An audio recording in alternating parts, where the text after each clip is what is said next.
eto na naman po tayo. Linyahan na naman po. Eto naman ang mga famous last words na mga anak na lumaki sa kanilang grandparents. Ano bang mga dialogue niyan? Buti pa si Lola, binibigay lahat ng gusto ko. Ano pa, hindi kami pareho magdisiplina ng lolo mo, yun naman ang sabi ng nanay. Tapos, anak, dun ka muna kina lolo at lola habang nasa work si mami. Yan ang mga linyahan. Minsan naririnig natin kapag ang mga magulang ay kinakailangan iiwan ng kanilang mga anak sa ibang guardians. Pagdating po sa pag-aalaga kasi ng ating mga anak, isa sa mga nilalapitan ng mga magulang para hinga ng tulong ay laging sina lolo at lola, lalo na po sa mga pagkakataon na kailangan nilang may mapag-iwanan sa kanilang mga anak na mapagkakatiwalaan. Pero ang tanong, ano po ba ang epekto sa pag-uugali ng ating mga anak kung sila ay lumaki kasama sina lolo at lola? Posible bang lumayo ang kalooban ng anak sa magulang kung mas matagal niyang nakasama sina lolo at lola imbis na sina nanay at tatay? Yan po mismo ang nangyari sa isang ina na gustong humingi ng advice sa atin. Sabi niya, "Dear Mama P, ako po si Mommy Gemma, 40 years old at may isang anak na babae na magdedebu ngayong September, si Alexandra. Dahil ako lang ang bumubuhay sa aking anak, ay kinailangan ko pong makipagsapalaran sa ibang bansa kung saan nagtrabaho po ako sa Canada ng matagal na panahon. Umalis ako ng bansa noong 5 taong gulang pa lang si Alexandra at nagpa siyang iwan ang aking anak sa kanyang lola, ang aking ina na si Teresita. Dahil nakaipon na rin naman ako kahit papano, ay nagpa siya po akong mag-resign sa trabaho at bumalik ng bansa para magkasama na kaming mag-ina. Gusto ko pong sorpresahin si Alexandra sa aking pag-uwi pero para po sa kanyang nalalapit na debut, pero parang ako po ang nasurpresa sa kanyang naging reaksyon. Tila hindi siya ganun kasaya na ako ay makitang umuwi.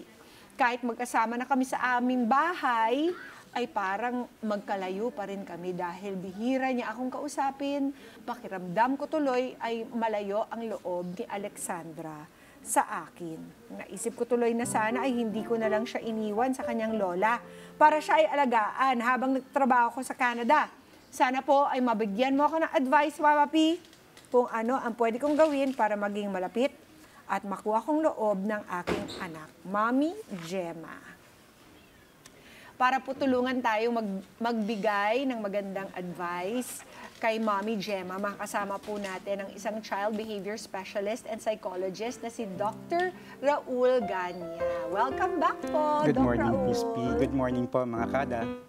Okay, napakadami pong mga kada natin ang nagiging ganitong sitwasyon dahil po sa kakulangan na rin ng magandang livelihood ng mga magulang dito, nakikipagsapalaran at sa ibang bansa at dahil dyan nawawatak o nahihiwalay ang pamilya. Ano po bang mangyayari sa ating mga anak kapag naiwan natin sila sa ibang guardians na katulad po ni lolo at lola? Maaring wala namang pagkakaiba, lalo na yung closeness ay papanatilihin natin sa mga magulang na nasa ibang bansa. Maraming ways naman para sila ay magpatuloy ng closeness nila, lalo na sa panahon na ngayon na meron ng mga online, makakapag-usap po sila. Kaya hindi magiging problema kung yung magulang ay nasa ibang bansa or out para magtrabaho at ang nag-aalaga ay si lolo o lola. Sa tingin niyo po, Doc Raul, yung pong advances sa technology, malaki po ang nagiging contribution nito para ang mga anak at mga magulang na sa ibang bansa ay hindi ma-out of touch o madistansya sa isa't isa? Hindi po natin iisipin na magkakaroon ng problema kasi ngayon po pwede sila mag-usap araw-araw. Yung nanay po pwede naman niyang sabihin na tawagan mo ako pag may problema ka. No? Si nanay pwede niyang gawin na araw-arawin o kaya naman every other day na kamustahin yung anak niya para masabi niya kung meron ba siyang problema, may pinagdadaanan ba siya. Si mami kakamustahin yung eskwela para hindi mahihiwalay ng yung loob ng nanay at ng bata or ng bata sa nanay niya. Pero what do you think Doc Raul, ang nangyari dito? Bakit, kung ganon na kung meron naman palang teknolohiya, hindi na kailangan maging distant ang mga anak sa kanilang mga magulang kung sila ay naihabilin sa mga grandparents? Dito maari na yung mommy masyado siyang naging busy sa trabaho o si anak naman po ay naging busy sa kanyang pag-aaral na madalang silang makapag-usap. Kasi makikita po natin dito na pagbalik ng nanay, medyo sabi nga niya distant yung anak niya sa kanya. No? Maari naman natin tong sabihin na hindi laging ganon ang sitwasyon sa mga pagkakataon sa mga pamilya. Pero sa tingin niyo po ba, normal ang nagiging pag-uusap? Kasi ako para pong, ang naramdaman ko rin po, halimbawa kapag meron akong kausap, pag nakikipag-usap ako sa telepono, it's not the same as in real life. Kasi para pong pagkasama nyo sila, yung face-to-face, when you're touching also, tapos iba parang even the mundane, yung hindi masyadong importante, nasi-share ninyo together. Kasi pag phone call, video call, parang yung mga ano lang po, mga highlights lang ang nagiging pag-report or pagkukwento. Totoo po naman na iba pa rin talaga ang kasama, pero kinakailangan maipaliwanag sa bata na ano ba yung reason bakit si nanay kailangan niyang magtrabaho abroad. No? Si bata dapat maintindihin din po niya na yung mami ko ay nagtatrabaho para sa akin. Dapat patuloy na pinapaliwanag sa nanay or sa bata, yung reason bakit ang magulang kailangan lumayo para magtrabaho. Kung hindi kasi ito mapapaliwanag sa kanya, maaring dito papasok yung problema. Yes. Na kaya siya nagtrabaho para sa kanya Kaya siya nagtrabaho abroad para mabigyan niya ng magandang buhay. Mabili yung mga kagustuhan. Yung mga parents na abroad, I'm sure, dito nakita natin 13 years yung nawala si nanay. Di ba po? I'm sure umuwi naman si nanay para magkaroon sila ng bonding, magkaroon ng paliwanagan, magkaroon ng time para maging magkasama sila. So kung ganun yung sitwasyon, hindi natin makikitang may problema sa hinaharap na ngayon na magkasama yung dalawa. But base po dun sa liham niya, mukhang hindi naging ganun ang sitwasyon. Mukhang nagkaroon ng problema because they feel very distant towards each other. Opo. Ako naman, I feel, baka naman si bata nangangapa pa kung paano niya makikipag-usap ng malapitan sa nanay niya. Or si mami din, kasi kahit na paano, hindi niya na kilala, ano ba yung gusto ng anak ko. Maaring alam niya yung gustong pagkain, pero yung hindi niya sigurado, ano na ba yung nararamdaman ng anak ko. Ang lahat ng ito ay perception ni mommy. Lahat ng ito ay nararamdaman lamang niya na maaring hindi naman talaga ganon ang nararamdaman ng anak niya. Isang makahulugang pag-uusap, pagsasama, at makakapag-open sila sa isa't isa. When it comes naman po dun sa care na maaring ibigay ng grandparents, ano naman po yung pagkakaiba?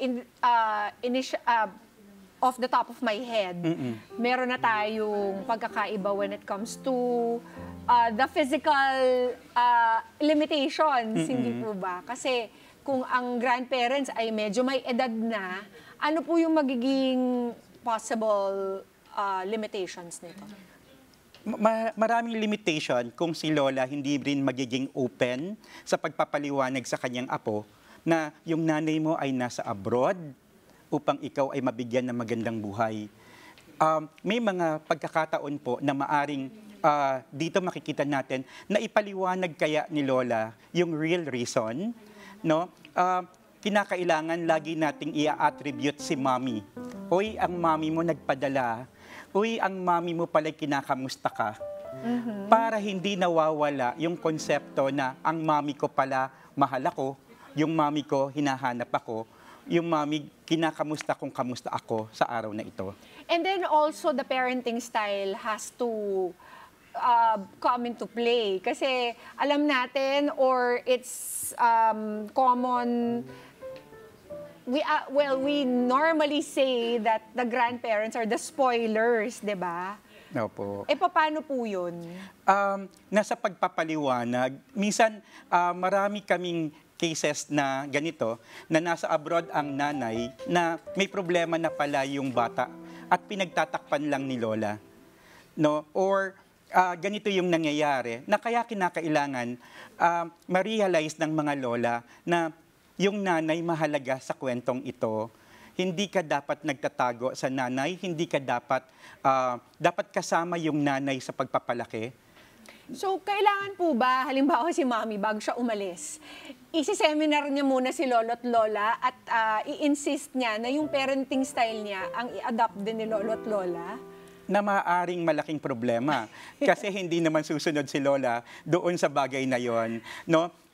Tandaan, sinabi nga po natin kanina, sa maraming pagkakataon, spoiler ang mga lolo't lola, no? Pero hindi sila masasabihan. Mahirap, pero I feel mangyayari yon kung patuloy din ang communication ni Lola at ng anak niyang nasa abroad. Kinakailangan lang si Lola ay open ang kanyang pag-iisip, makinig, at si Mami rin, kinakailangan makikinig din siya kung ano ang problema ng anak niya na nandito. Si Lola, kapag nagkakaroon na siya ng problema sa apo niya, baka dapat ino-open niya na sa nanay, ano ang bang gagawin natin dito? Ano sa tingin mo ang desisyon mo sa pagkakataon na ito? Para si Mami, parte siya noong resolving the issue. Hindi siya natatabunan kasi mahalaga lang mga lola na wag natin kakalimutan na lolo tayo, hindi tayo yung nanay na merong primary na dapat nag-aalaga at pinakikinggan itong batang ito para hindi rin masama yung tingin ng bata sa nanay niya. Kinakailangan open communication silang tatlo dahil mahalaga ito sa pamilya. And then, ano pa po yung mga posibleng maging problema kapag lolo't lola po ang primary caregiver? I'm thinking also the age gap will be different, will present a problem. Kasi lalo na yung mga Gen Z, para hindi maintindihan ni lolo't lola ang mga importante sa kanila, di ba? Opo. Hindi natin, yung mga lolo't lola, kinakailangan din maisip nila na malaki nga ang gap ng age nila, kaya magtatanong sila sa nanay ng bata, paano ko ba i-address kapag ganito ang problema? Dapat yung bata, nakikinig din sila, or yung lolo't lola, nakikinig sila sa mga bata. No? Ano ba ang problema para yung lola, i-address niya ito appropriately. Kung hindi niya alam ang sagot sa katanungan ng kanyang apo, then balik tayo kay Mommy na sasabi sa atin, ano ba ang dapat ko gawin sa instance na ito. Tandaan ni Lola na, again, may nanay ito, hindi lahat ng bagay, ako ang tama. So parang extension lang po si lolo't lola. Yun naman po talaga ang parang totoo. Parang enforcer ng mga policies ni Mami na nasa abroad. Na dapat pinag-usapan ni Mami at ni Lola. Lagi ko pong sinasabi sa mga clients ko na kinakailangan pag-uusapan as a family kung ano ang yes at ang no para walang nag-versus. Kasi po, pag walang pinag-usapan yung pamilya at nasunod si Lola, maaring hindi ito ang way kung paano gusto ni Mami. Yung sabi nga natin, kung ano yung tama kay Mami, dapat tama kay Lola, dapat yun ay tama rin kay Lolo. Kung mali kay Mami, dapat mali din yun sa lahat ng pamilya. Hindi tayo pwede na, sige, ako dito tama ka sa akin, apo. Tama na makinig yung sasabihin ng Lola kung ano ang pakikinggan niya. Then ang sasabihin po ni Lolo't Lola, sige, tatanungin natin ang Mami mo tungkol diyan. Kaya ang main po na sasagot dun sa problema na yon ay si Mami. Para po walang versus at hindi magkakaroon ng confusion yung bata, sino ba ang dapat kong sinusunod. So ano na lang po ang maipapayo ninyo kay Mommy Gemma sa kanyang problemang feeling niya ay hindi na niya kilala ang kanyang anak at may distansya silang dalawang mag-ina? Bata pa po yung kanyang anak, napakahaba pa po ng pagsasamahan nila. Maaring sa ngayon ay hindi kayo nagkakasundo, may mga pagkakaiba po kayo ng pananaw, pero dahil magkasama na kayo ngayon, lahat ng effort ay kailangan mong ibuhos para maging maayos ang relasyon niyong mag-ina. Hindi pwede dahil ramdam mo ay malayo sa iyo yung anak mo na wala ka nang gagawin or sige lalayo na ako uli.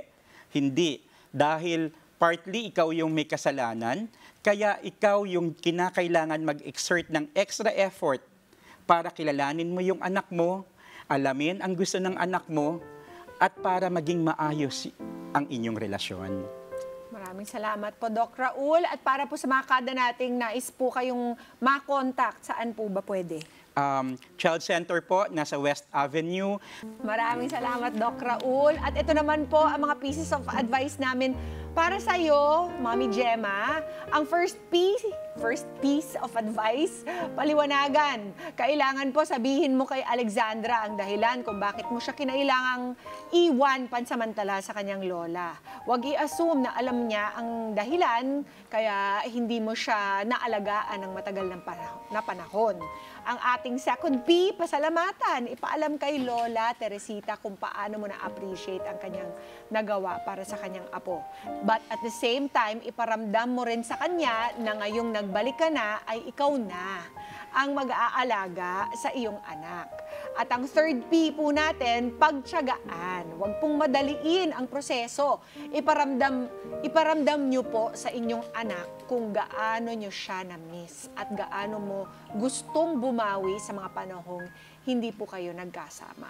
Huwag po siyang pilitin na tanggapin kaagad sa buhay niya dahil dadating din po yon sa tamang panahon. Let's get together, Sunnet 25. Sunnet 25.